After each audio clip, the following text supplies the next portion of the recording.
दीगर खबरें शामिल करें। जहला में कुरियर कंपनी के अमले ने नॉर्वे के लिए बुक कराए 2 पार्सल से 15 किलो से ज्यादा हेरोइन बरामद की है। हेरोइन जूतों और शर्ट्स में छुपाई गई थी। एएनएफ ने मुल्जिमान की गिरफ्तारी के लिए कार्रवाई का आगाज कर दिया है। राजा वकार से तफसीलात जानते हैं। राजा वकार, बताइएगा।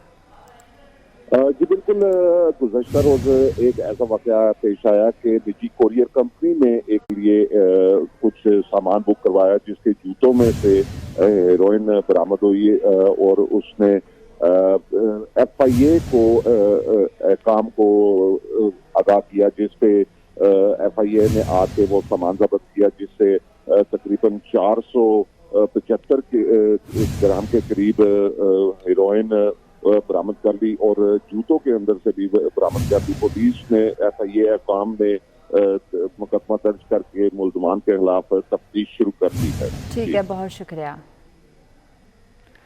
नारोवाल में चोर बुनियादी मरकज़ सेहत के